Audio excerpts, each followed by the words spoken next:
ಶಿಕ್ಷಣ ಎಂಥ ವಿಚಿತ್ರ ಪರಿಸ್ಥಿತಿಗೆ ಬಂದು ನಿಂತ್ಕೊಂಡಿದ್ದೀವಿ ನಾವು ಅಂದ್ರೆ, ನಾವು ಏನ್ ಕಲಿಸ್ಬೇಕು ಅಂತ ಗೊತ್ತಿಲ್ಲ ನಮಗೆ ಸರಿಯಾಗಿ. ಹ್ಯಾಕ್ ಕಲಿಸ್ಬೇಕು ಅಂತ ಗೊತ್ತಿಲ್ಲ. ಯಾಕೆ ಗೊತ್ತಾ? ಒಂದ್ ಕಲ್ಪನೆ ಮಾಡ್ಕೊಳ್ಳಿ, ನಾವು ಪ್ರವಾಸಕ್ಕೆ ಹೋಗ್ತಾ ಇದ್ವಿ.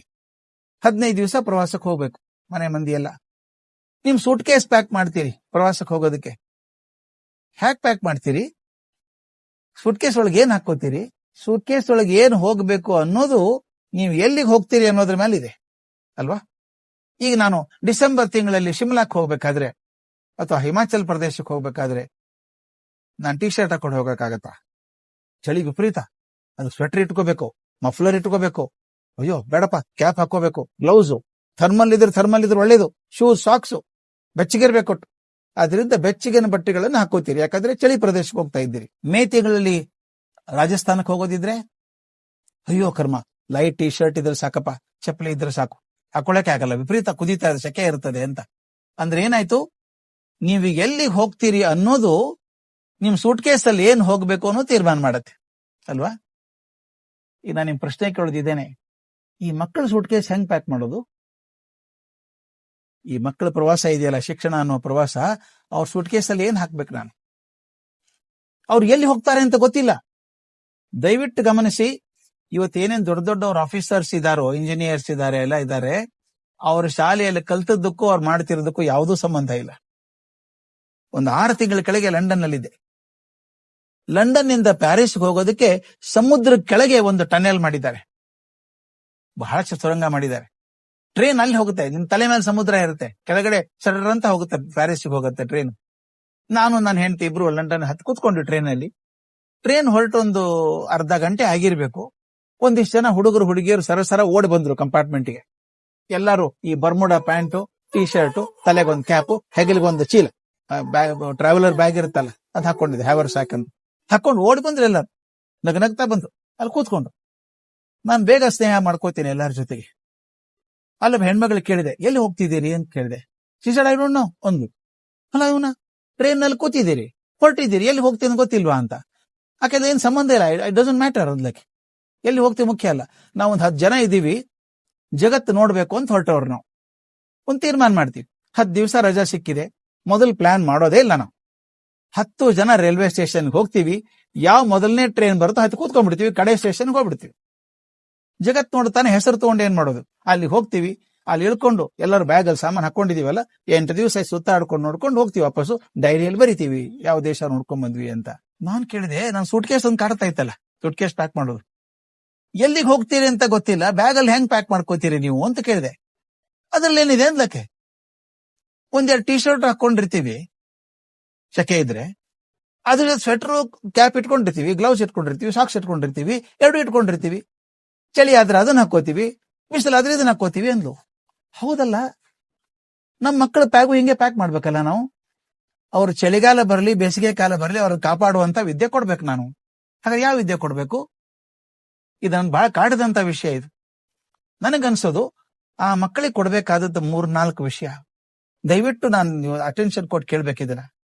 ಯಾಕಂದ್ರೆ ಪಾಠ ನೀವು ಕಲಿಸುವಂತ ಸೈನ್ಸ್ ಆಗಲಿ, ಸೋಷಿಯಲ್ ಸೈನ್ಸ್ ಆಗಲಿ, ಗಣಿತ ಆಗಲಿ, ಇಂಗ್ಲಿಷ್ ಆಗಲಿ, ಪರೀಕ್ಷೆ ಮುಗಿದು 3 ತಿಂಗಳಿಗೆ ಮಕ್ಕಳು ಮರೆತು ಹೋಗ್ತಾರೆ. ಅಂದ್ರೆ ಕಲಿಸಬಾರ್ದು ಅಂತಲ್ಲ, ಚೆನ್ನಾಗೇ ಕಲಿಸಿ. ಆದ್ರೆ ತಿಳ್ಕೋಬೇಕಾದದ್ದು ಆ ವಿಷಯದ ಜೊತೆಗೆ ನೀವೇನು ಮೌಲ್ಯಗಳನ್ನು ಕಲಿಸ್ತೀರೋ ಆ ಜೀವನ ಪರ್ಯಂತ ಉಳ್ಕೊಳುತ್ತೆ.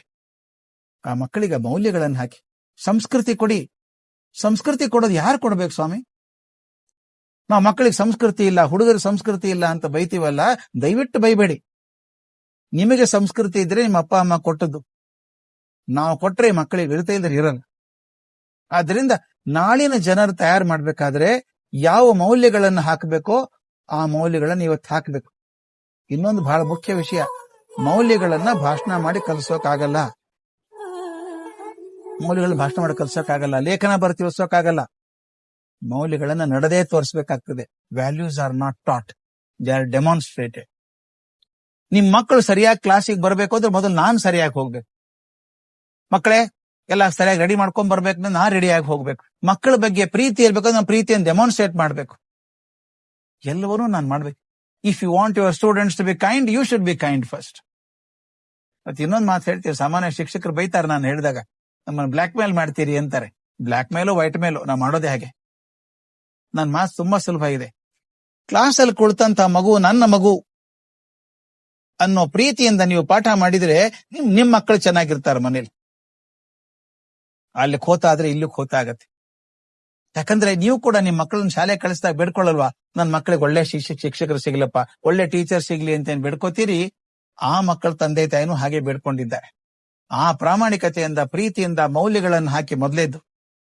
ಎರಡನೇದು, ಆ ಮಕ್ಕಳಿಗೆ ತಮ್ಮ ತಂದೆ ತಾಯಿ ಬಗ್ಗೆ, ತನ್ನ ಊರಿನ ಬಗ್ಗೆ ಅಭಿಮಾನ ಇರಬೇಕು.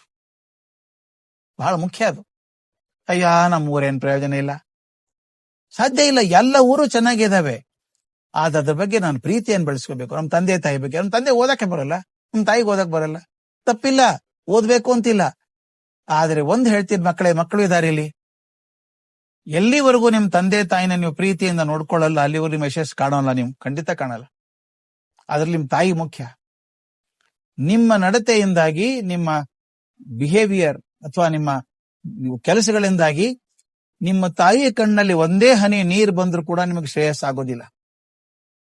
ಇಡೀ ಪ್ರಪಂಚದಲ್ಲಿ ನಿಮ್ಮನ್ನ ಏನೂ ಅಪೇಕ್ಷೆ ಮಾಡದೆ ಅತ್ಯಂತ ಪ್ರೀತಿ ಮಾಡೋ ಎರಡೇ ಎರಡು ಜೀವ ಅಂದ್ರೆ ತಾಯಿ ಮತ್ತು ತಂದೆ, ಇನ್ ದ್ಯಾಟ್ ಆರ್ಡರ್. ಫಸ್ಟ್ ತಾಯಿ, ಆಮೇಲೆ ತಂದೆ. ನಿಮಗೇನು ಅಪೇಕ್ಷೆ ಮಾಡಲ್ಲ. ನಿಮಗೇನಾದ್ರೂ ಒಳ್ಳೆ ಮಾರ್ಕ್ ಬಂದ್ರೆ ನಿಮಗಿಂತ ಸಂತೋಷ ಪಡೋದ್ ತಾಯಿ, ನಿಮಗೇನಾದ್ರೂ ಕಷ್ಟ ಆದ್ರೆ ನಿಮಗಿಂತ ಹೆಚ್ಚು ನೋವು ಪಡೋದ್ ತಾಯಿ. ಯಾಕೆನ್ ಚೆನ್ನಾಗಿ ನೋಡ್ಕೋಬೇಕು. ನಮ್ ಶಿಕ್ಷಣ ಕಲಿಸ್ಬೇಕಾದದ್ದು ನನ್ನ ಊರಿನ ಬಗ್ಗೆ, ನನ್ನ ತಂದೆ ತಾಯಿ ಬಗ್ಗೆ ಅಭಿಮಾನ, ಪ್ರೀತಿ. ಎರಡನೇದು ತನ್ನ ಭಾಷೆಯ ಬಗ್ಗೆ, ಮೂರನೇದು ನನ್ನ ದೇಶದ ಬಗ್ಗೆ. ಇದರ ಜೊತೆಗೆ ನೀನು ವಿಷಯಗಳನ್ನ ಕೊಡಿ. ಆದ್ರಿಂದ ಇವೆಲ್ಲವನ್ನು ನಾನು ಸರಿಯಾಗಿ ಕೊಡ್ತಾ ಇದ್ರೆ ಮಕ್ಕಳನ್ನ ಚೆನ್ನಾಗಿ